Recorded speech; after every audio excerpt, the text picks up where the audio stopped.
really, I feel like that's part of our training. They told us that we need to fix, solve. But who fix us? When do we focus on ourselves and how we can fix others if we are broken? There are times in our lives that change the way we see the world.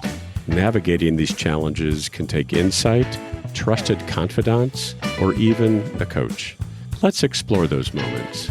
In this companion podcast to RX for Success, we will discover ways to learn and write our own success stories together. I'm Dr. Dale Waxman, a physician coach with MD Coaches, and this is Life-Changing Moments. I'd like to reintroduce Dr. Miriam Zylberglait. She is triple boarded in internal medicine, geriatrics, and obesity medicine, has completed a fellowship in leadership development, is a certified mental health ally and physician advocate, and recently a published author.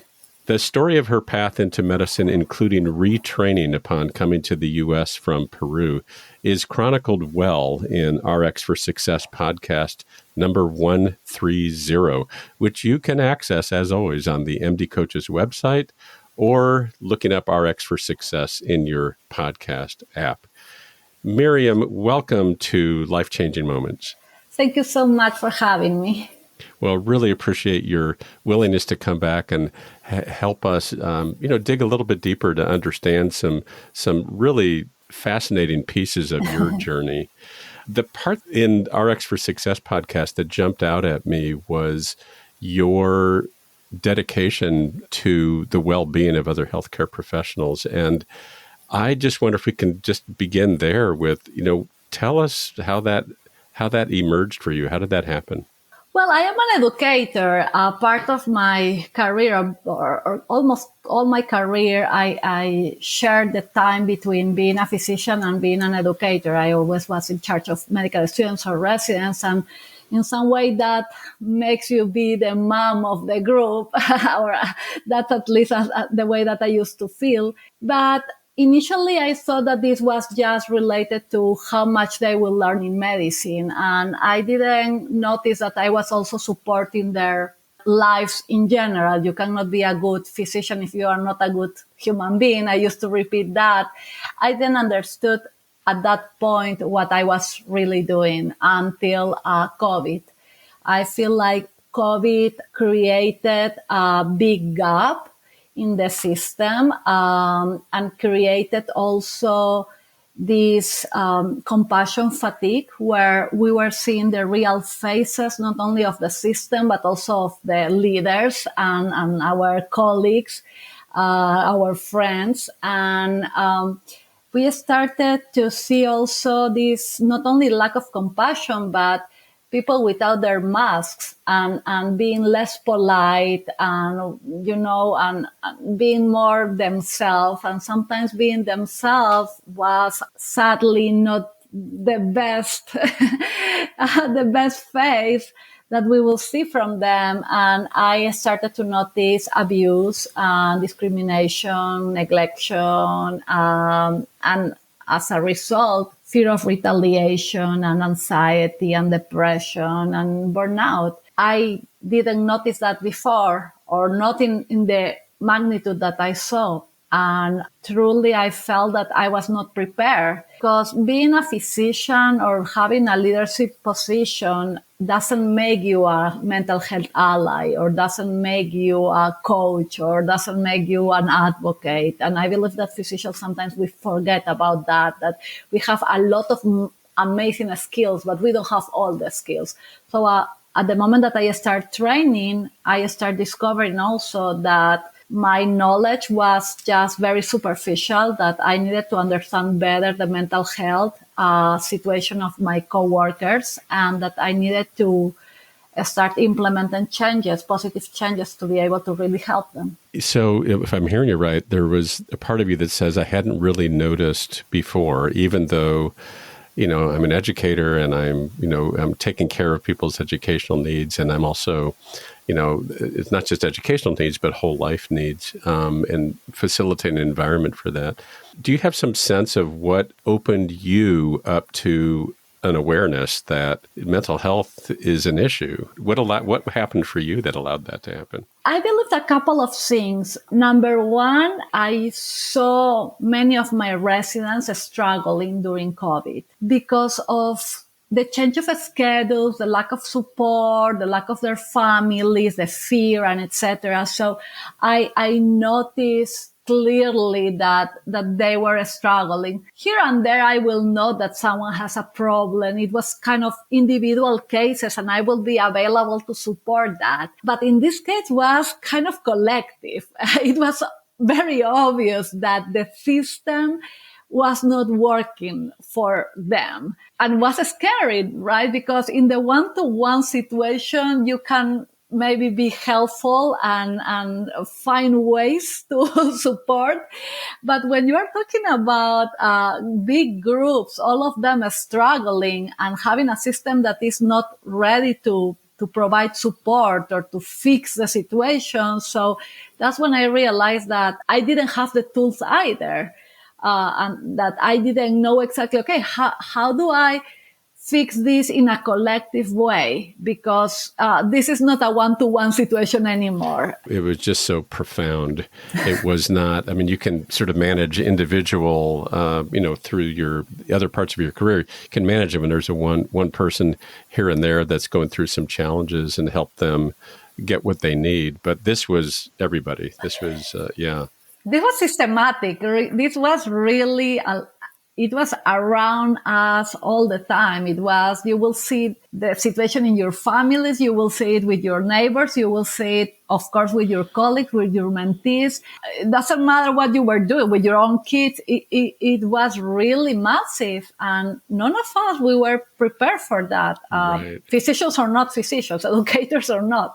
So I'm curious, because before we talk a little bit about what that was for you to learn how to be a mental health advocate and ally, how were you during that time? And where did you get the energy to move more into that? I am very curious, and I have been always called very resilient, which probably I am. I don't necessarily knew at that point how I do it. But what I discovered during these difficult times is that, and this is a word that someone taught me 2 years ago, I didn't even know about this word, is that I have moral resilience. And moral resilience is the ability to pursue what is right, even if it's inconvenient for you. And for some reason, and I believe that this is something that I got from my dad, finally I discovered how I keep going. And I keep going thinking that I need to do something about something that is unfair, no matter how this is affecting me.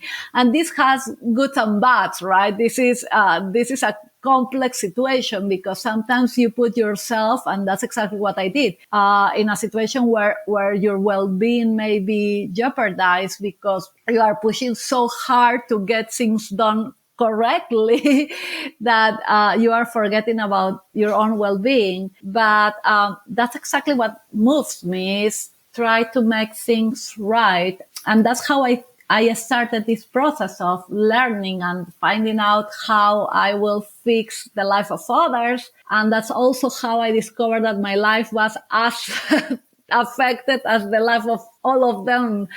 And that was a slap in my face. I didn't know that I was suffering. I didn't know that I was struggling. I was so focused on others that I neglected myself. I neglected in some way my family, and of course my well-being. Today's episode is brought to you by Doc to Doc Lending. Doc to Doc provides match day loans of up to $25,000 to fourth-year medical students and current residents. These loans are designed to help students cover personal expenses, such as moving costs, housing down payments, and living expenses before and during residency. With fixed interest rates, flexible repayment terms, and no prepayment penalties, Doc to Doc Match Day loans provide financial flexibility and allow students to focus on their exciting journey towards becoming a physician. Doc to Doc was founded for doctors by doctors. They understand the challenges and hard work involved in becoming a doctor, and they support doctors throughout their careers. Using their in-house lending platform, Doc to Doc considers the unique financial considerations of doctors that are not typically considered by traditional financial institutions. So don't let financial stress hold you back from achieving your goals. Doc to Doc Lending has you covered. Visit www.doc2doclending.com/MDcoaches to learn more.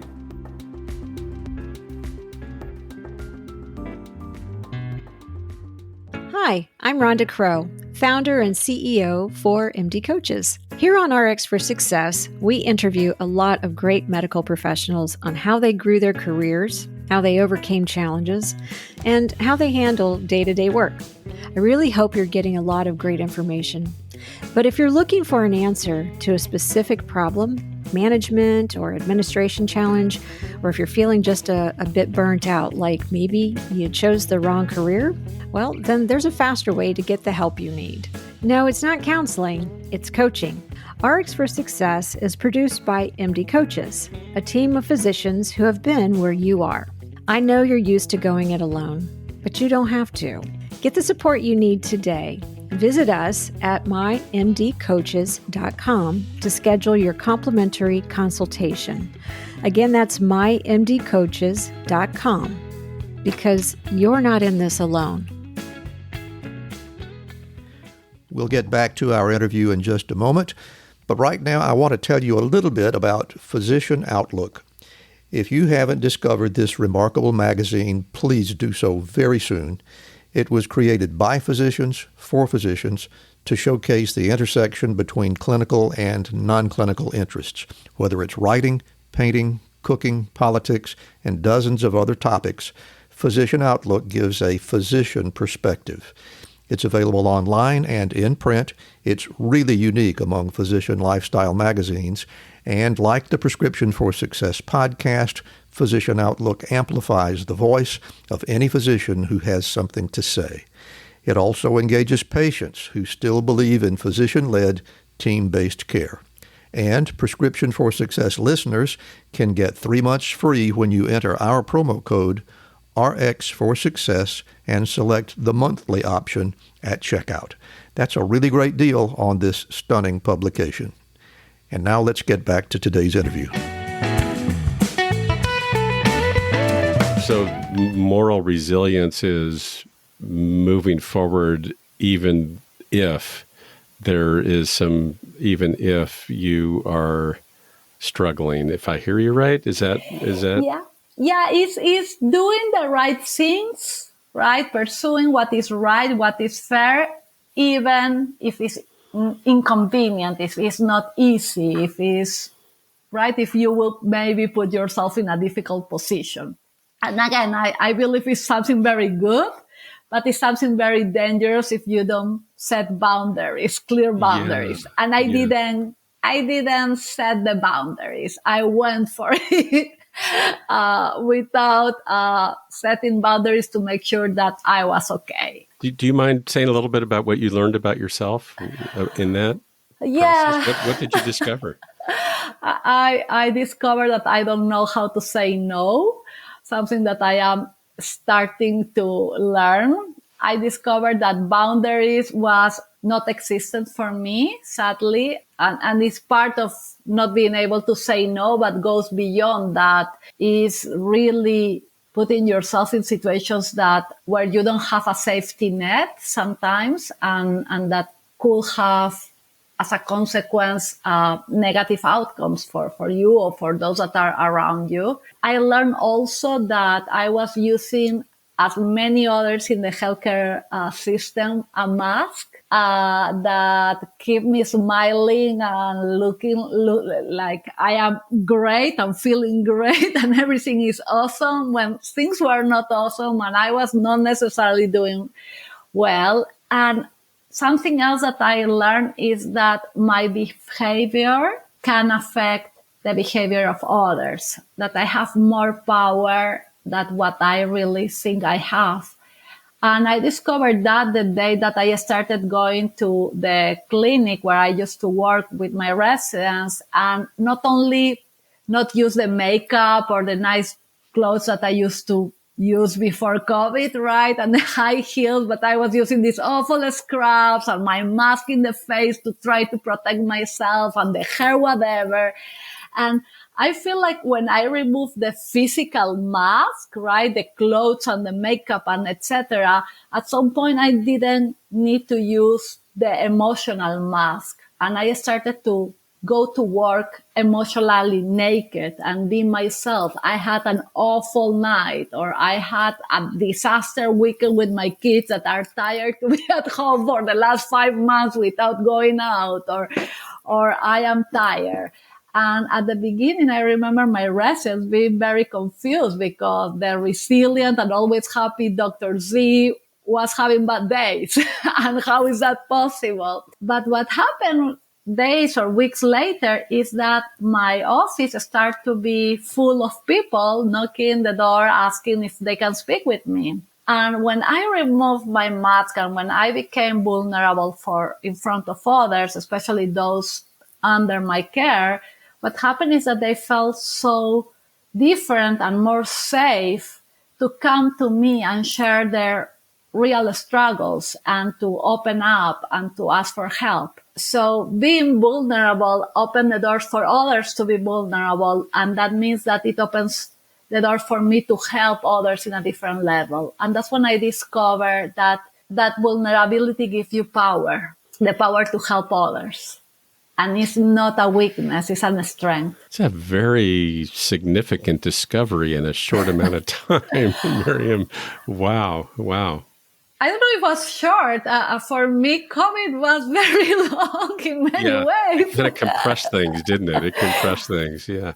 So really, this is really, I want to just highlight this. There's this veneer, if you will, that we have in our medical culture of invincibility, and somehow we have honored that to the point where we've modeled it, and we have that expectation that we are to be invincible, and no matter what, we're putting the patients first.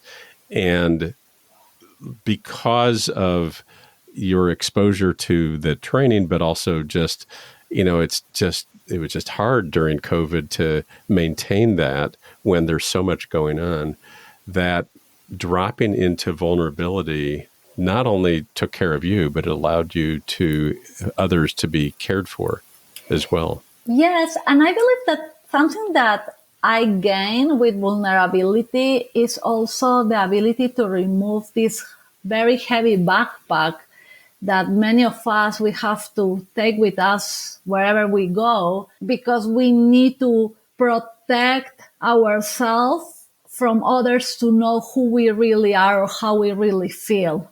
So we are acting like everything is good, and who take care of us, and when do we get support, and how do we ask for help? I mean, and why you will be asking for help if you are perfect and a superhero, right?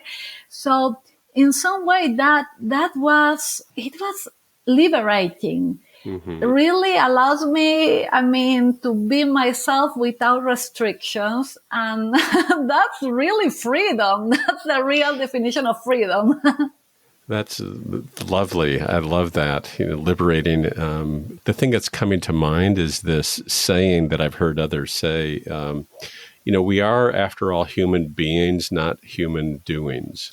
Yes, but I have been a doer all my life, and I describe that in my book. And when I was talking about this with one of my good friends, Sogol, she's a physician, a pediatrician, and also a coach. She was telling me it's time for you to stop doing and start being. And at the beginning, I had no clue what she was talking about.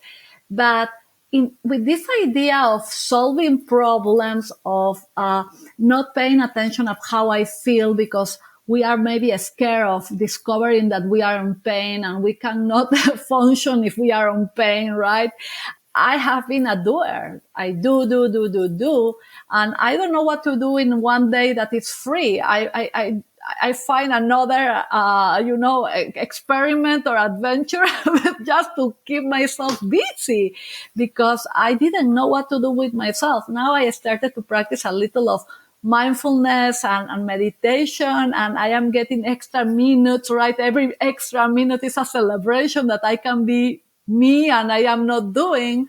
But really, I feel like that's part of our training. They told us that we need to fix, solve. But who fix us? When do we focus on ourselves and how we can fix others if we are broken? Yeah, very nice. Yeah. Right. So, I wanted to, along those lines about sort of your own self-awareness, there was another really, really interesting point in the podcast when you were sharing lessons that you learned from your children. And I want to, if you're okay with this, I'd like to play back this point that just really jumped out at me. And I think that our listeners will be able to identify with this as well. And just to set it up, it's you were chatting about how your children are teachers for you. And in this particular case, it had to do with your cell phone usage. So I'm just going to play that little segment for us to kind of review. And they remind me that I am too much on the phone, or that I should. Oh, yes, my little one is really very upset with my phone. He goes and he hides it, including the garbage. That's funny. Yes, and he will come directly to me and ask me, "Mommy, if you have a phone, why did you bring me to the world? You should not." Oh my have goodness. Me." Yes. Yes, that's true. Sadly. Yeah, I had the same response as Randy. Oh my goodness! And first of all, how old was your son when he said that? 6. Wow. Tell me how you responded to that at the time. I try kind of minimize it and explain to him that I work in my phone. It's not that I am playing. And then he got upset because I work too much. So I didn't gave him the right answer either. But I mean, he's right. And I have been thinking about this. The problem is that, especially when we used to work before only at work or office hours, right? And we didn't have phones that are so amazing that allow us to do many things. We will come back and we will start being human beings, normal moms and dads, and work will, be on hold till next day. Right now, we really are connected to our work continuously. It's like, sometimes I wake up 3 a.m. and I have emails. I start answering them. And the question is, okay, where do I set the boundaries? And I feel like I need to, and I'm trying to, and sometimes I'm still failing on that. But for example, Ari had in his door a sign that says, "You cannot come with phones in my room." So I cannot go inside of his room with a phone now. So he's actually helping me to set the boundaries with my phone, which is embarrassing in so many ways. But I need to set boundaries, and I need to learn that to be present. My husband and I, and this is not my merit, this is complete merit of my husband. We have been taking parenting classes to learn how to do things. And we are doing now these special times where we have a specific time with each of our kids individually for good quality of time. We are trying to do things different. It's easy. I will say, no, it's very difficult. For me, especially, it's very difficult. But I need to be present with my kids. If not, what? In the future, they will remember this and I will regret it. And I don't want that. I for sure, I don't want that. I really appreciate your candor in, that this isn't easy. You have a long period of your life leading up to this moment where you have a way of doing things and a way of being present for lots of different people, lots of different things all at the same time. I love this image of your son helping you set the boundary. And, there's all kinds of emotions that come up as I hear that story. And I also wonder, in addition to what you're learning in parenting classes, what are some things you've done, to set boundaries? So a few things, for example, I have the days that I don't see patients, I have certain days that I will not have any video chat or anything scheduled. So I know that day is just, a free day. So I can try to find a way to relax, etc. I started to set days that I go to walk with a friend, and is, my 30 minutes walk, but it's my activity. So that is protected time. Trying to make sure that I am doing some mindfulness days or activities during the day. So I block those moments to try to, regain some energy and reset. I still have a lot to go. I have still a lot to go because my brain functions very fast. I am like that. So I need to find ways to calm down my, my brain and tell my brain, hey, time to be just present. I started to do art. I bought an activity where I do art with crystals. So it's very interesting, but I do it like breathing in and out, and it relaxes me. So it's helping. But I want to say something also about what my kid said and his reaction when he's not upset. And it's very interesting because sometimes he comes to me and he's like, Mommy, I know that you are saving lives and I am proud of you. So it's very interesting that when you talk with your kids, when you interact, when you share, when you tell them, like, I am struggling on this, right? And I am very transparent with my kids, with my two kids. It's like, oh, this is so hard for me, or this is why I do things. So they also learn about you and they also learn about life. And I feel like being vulnerable and not perfect in front of my kids is also an opportunity for them to learn that they need to be kind with themselves, not only with mommy, but also with themselves, and that it's okay not to have an A every time, and it's okay to make mistakes, and that you can learn. And it's an opportunity, to create strong relationship with your kids. And I am very clumsy. I am the type of person that will go against the wall even if the door is open. That's me. It's very funny. I don't know why I do it, but that's me. And I drop things very easy. And I will say to myself, oh my gosh, I'm so clumsy. And I will have my oldest boy saying, Mommy, don't worry. It's okay that you are clumsy. I love you the way you are. And So we need to learn to be kind with ourselves. We need to learn to be vulnerable and human beings in front of our kids, because they will surprise us. And they learn with us and we learn from them. And it's something that I also learn from all this process. My kids are my mentors.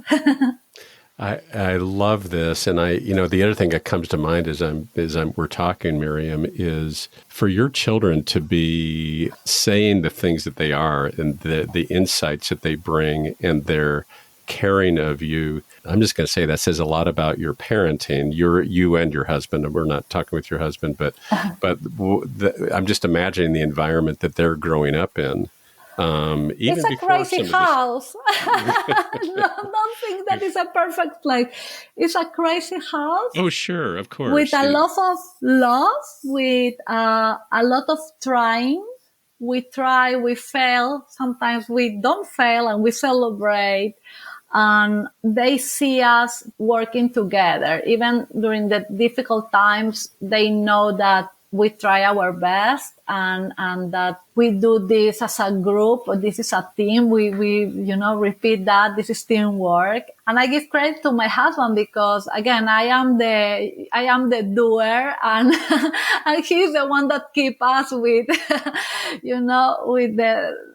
like close to earth and reminding me and reminding us that we need to be together and we need to help each other, and that that we need to be instead of only do. And so, one of the things that's coming up for me as we're talking is your attentiveness to yourself and your own well-being and your own learning about how you are with others, with your coworkers, with your children, with your husband, and how you are professionally. And that you are, what's coming up is this idea that you are applying your mentality of I'm working on myself in the same way that I work with my learners and I work with my patients. Yes. There's some self-study going on here. And I wonder if I could ask a coaching question, something that comes up. Earlier you said, I'm still a work in progress and I have a ways to go. And I just am curious, do you have a picture of what it looks like when you have accomplished the boundary setting and you've gotten to this place of, for lack of a better term, balance. I don't really care for that term, but that you are in a place where it's more settled. It's never going to be perfect. But what does that look like for you? Peace, because I live under stress trying to achieve things. I still have this mentality of I need to do things, if not perfect, if probably I already understood that perfect doesn't exist. That's something that I learned, but I still try to be the good mom, the good doctor, the good teacher, the good daughter, the good advocate, and I need to understand that, yes, I will be able to do it, but I need to be present in each situation without having this feeling that I am fighting or that these spaces are competing. So I'm always here, but thinking about there. And I believe that the most important boundary that I need to learn is how I am here and fully here. So next I am there, fully there, and I don't feel guilt. At that point, I will feel this peace of mind that I am not cheating, I am not guilty, I am not removing a space from something else. So, yes, peace of mind. I hear you, and I can identify with that. I'll bet you a lot of our listeners can identify with that too. Can I actually be fully present with whatever's happening right now, instead of a patient ahead or a patient behind? Can I drop in? And I heard you say that you are doing some practice in mindfulness, and I know that that's a part that helps me get better at that. I've not arrived fully yet, but it helps me get better at that. So thank you. I want to ask one more question that I'm asking all my guests now going forward. It's about meaning, because I think especially with well-being and especially what we're learning with physicians is that the more people are engaged in what's meaningful to them professionally and their whole life, the less likely there is the burnout and the dissatisfaction. So what would you say, Miriam, is bringing you meaning to your life now? I believe, I will say that it's more than belief. I am sure that what is bringing meaning to me is being able to share my story, not only with colleagues, but with the community in general, because what is happening to physicians is happening to all of us, really. Is this burnout, we speak a lot about the healthcare workers, but really you will find it in teachers and lawyers and no matter where you go. And I feel like if I share my story, if I share in some way my struggles or my attempts and, with vulnerability and without shame. And if I show that even if you can be in a high position, that doesn't make you perfect or a superhero, but you are still someone in process, probably that will reduce the stress of others, probably will create this safe environment for others to be also vulnerable, to identify their own gaps, to identify if they need help from others, right? Because sometimes it's not so easy to do it by yourself, and you need support from others, and to identify if this is just something that is relatively normal or it's crossing the line and is now a medical condition, and the support that they need is deeper, and maybe they need medication or a doctor to be involved. And during this process, to reduce the fear, to reduce the sensation that you feel ashamed of needing others or that you will be retaliated. Mental health is health. Your brain is part of your body, the same as your liver and your bones and your heart. We need to reduce a stigma. We need to feel less embarrassed of talking about our feelings and not being perfect. And someone has to start. And as many others in the healthcare system, I am adding myself to the group of, I rather to be vulnerable and share my story. If that could save a life, motivate someone, and if that can set an example for my kids to have a better quality of life than the one that I have been living, I believe that that's my meaning and that's my mission.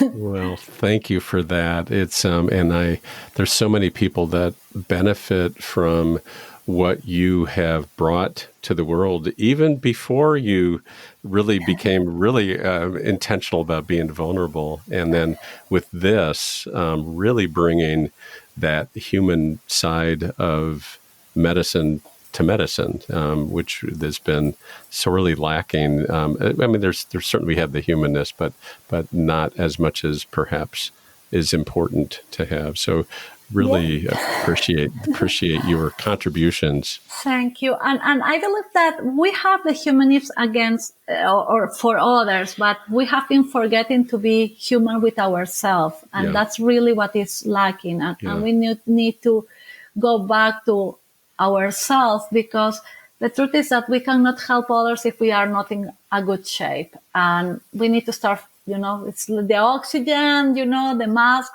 It's like we repeat that, but we need to start applying that. Get your oxygen mask first. And I think so many people don't really know what we mean by that. And in your storytelling today, and in other storytelling I know in your book as well, it's really, you talk about what that is for you and what that is for me to be putting my own oxygen mask on, because it's going to be different for everybody. And so thank you again for that contribution. And thank you for your willingness to come back to the MD Coaches family of podcasts. So Dr. Miriam Zylberglait, thank you again so much for being with us today on Life-Changing Moments.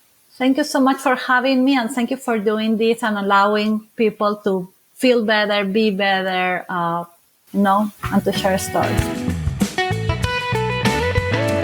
As I think about this conversation with Dr. Zylberglait, the saying, "Physician, heal thyself," comes to mind. While we've all heard this, unfortunately, the adage doesn't come with any instruction manual. Through self-reflection and observation, Miriam has come up with some powerful discoveries that we can all do starting today to begin healing ourselves. Here is a summary of some of them from our conversation. Number 1, we cannot help others if we are broken. Number 2, allowing yourself to be vulnerable creates a few pathways toward healing.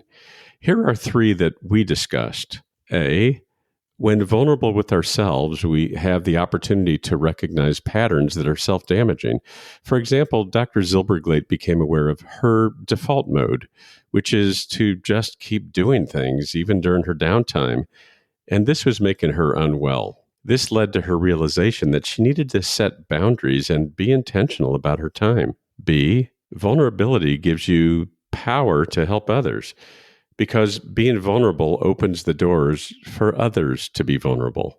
This contributes to creating a community of well-being and mutual support, which is sorely lacking in healthcare professions. C, our children are powerful teachers and mentors, and we can model vulnerability with them too. Number 3, a third discovery: it isn't easy to transition from doing to being. One way to begin being successful at it is to be intentional about setting aside time for the things that matter and that help us reset. I hope you enjoyed this conversation as much as I did. I also hope that you will take these lessons to heart. If, however, in your journey of doing so, you encounter some difficulty finding pathways to your own self-healing, consider consulting us at MD Coaches. Our coaches have all been there, so we can relate. Even more, we can assist you on your way to a thriving and more meaningful life. You can find us at mymdcoaches.com. Thank you for listening, and be well. Thank you for tuning in to Life-Changing Moments. If you enjoyed this episode, please be sure to rate us 5 stars and leave a review. Doing so helps our podcast reach more listeners. Have something to share? We'd love to hear your thoughts. Visit the MD Coaches community on Facebook groups. This dynamic virtual space is a place to continue discussion about life-changing moments and perhaps share some life-changing moments of your own. Join the conversation today.